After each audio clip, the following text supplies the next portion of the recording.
I am sure if you live in the year 2025, you've heard of Restylane. You've probably heard of Juvederm. Do you know that you can use your own fat to revolumize the face? Hi, I'm Dr. Raghu Autre. I'm a double board certified facial plastic surgeon here in Houston, Texas. The focus of this talk is talking about how we can use your own fat to revolumize your face. I'm going to go on a little bit of a tangent here. So if you met me 12 to 15 years, maybe 18 years ago, and you asked me to revolumize your face, the first thing I would do is open my cupboard, reach in, and pick out some filler. I think it was a great product. It was something that you could just go to the cupboard, pick it up, use it. It was simple and it was easy. As I've done more and more surgery, I'm finding out that fillers are just not as benign as I thought they were. I really felt, based on all the information that had been given to me by the filler companies and research studies and so on and so forth, that fillers really were something that you could inject, the body dissolves them over time,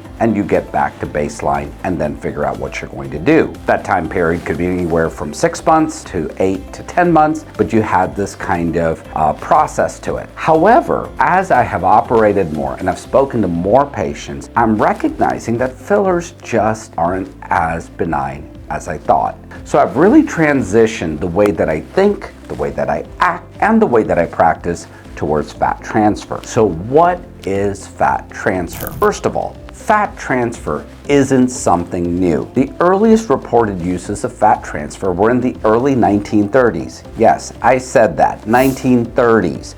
Almost 100 years ago. So as soldiers were coming back from World War I, there was a lot of deformities in the face. So as they were looking at options of how to reconstruct these soldiers, whether it be their face or other places in their body, ideas came about of using fat transfer. The earliest forms of fat transfer were just making a small incision, taking a chunk of fat, and shoving it in somewhere. Universally, these types and attempts really weren't successful. The reason for this is when you take just a glob of fat and stick it in somewhere, you normally just get a nice calcified scar tissue, which doesn't look good. So as we progressed into the 1960s and 1970s, we started understanding tumescent liposuction, where we were able to remove fat using the liposuction cannulas that I'm all sure that you've watched on every single reality plastic surgery TV show. So the 1960s through 1980s were marked by using fat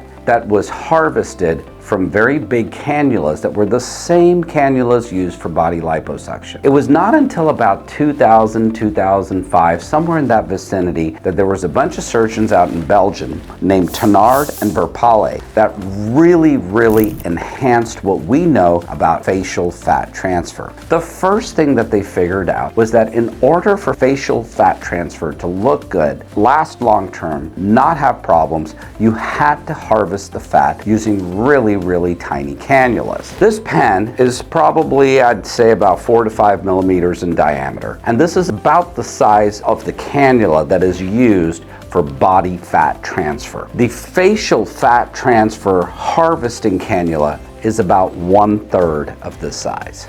So the smaller cannula size allows you to get much smaller fat particles. Those fat particles, when injected back into the face, are smoother, have less scar tissue, have less granulomas, and all the things that fat transfer got a bad rap for. So it's not until about 2005 to 2010 that we finally understood how to do facial fat transfer. The art of facial fat transfer was first harvesting the fat using a smaller cannula. Now, moving along, as we inject the fat into the face, those techniques have continued to improve as well. So the first thing that we understand is that fat can be processed into multiple sizes. So when we first harvest the fat using the cannula, that's basically what I call millifat. That millifat can be used in large volumes, for example, augmenting a cheek, or giving structure to the bone, it's good for that, going down deep. However, that fat can then be processed into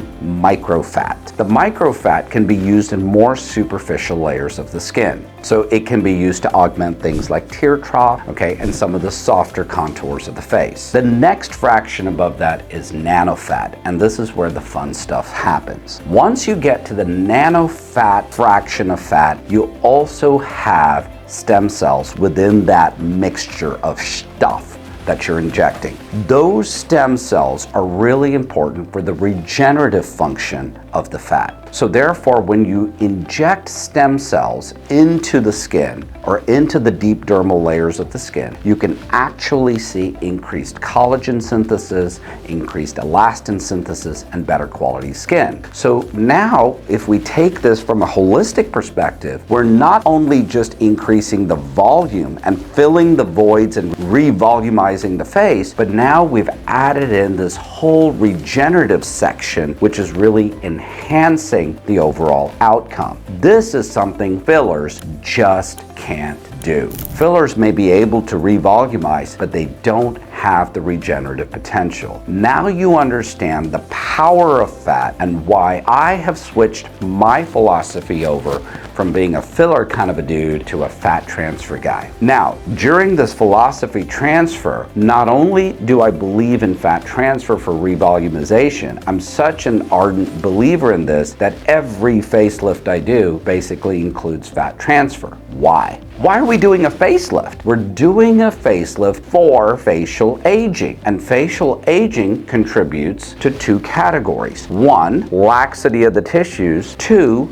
volume loss. Both of these are components of facial aging. So the facelift addresses the laxity by lifting the tissues back up, and the fat transfer addresses the volume loss. So now you can clearly understand why I use fat transfer, what the purpose of the fat transfer is, and what the benefits of the fat transfer procedures are. Now, I have several videos on fat transfer here on YouTube. There is a very key thing that I have seen in a lot of the comments that come back on the fat transfer videos that I really want to address. Fat transfer cannot fix everything. Repeat, fat transfer cannot fix everything. So I suggest to all of you, just as a science experiment at home, if you've ever cut a chicken or anything like that and looked at the chicken fat, your fat looks very similar to chicken fat. The fat by itself does not have a lot of structural integrity. Meaning if I put a clump of it here after chopping it up, over time it's going to basically level out into almost a liquid. This is different than filler.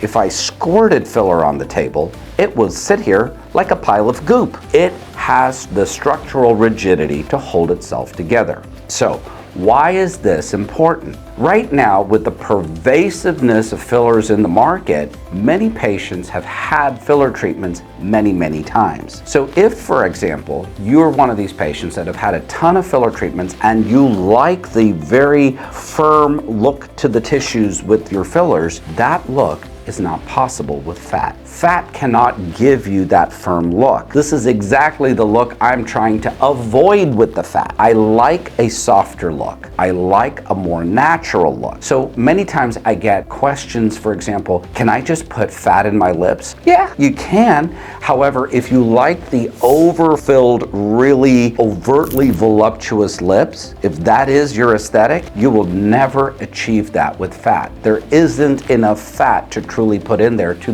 get that level of a result. What the fat will do is give you a little bit of replenishment of the lost volume, a little bit of the definition to give you a soft, natural, rejuvenated look. So this was one huge caveat that I wanted to add in this fat transfer video so patients understand very clearly what fat transfer is, what fat transfer can do, and what fat transfer isn't. Now, moving along, the fat that's transferred, a big question I commonly get is, how long does it last? I'm going to answer this question in the following way. First of all, the studies that have been done in animal models with fat transfer in the way we do it, meaning harvesting with a small cannula, centrifuging the fat, removing the blood component, removing the oil component. There's a lot of different things that we're doing from a technique-wise. So if you follow all of those techniques, and then you take that fat and radio label it, meaning you tag it with radioactivity, inject it in an animal model, and look at the radiation as a function of time, over 90% of the fat molecules are surviving. This is the reason why we never overfill somebody.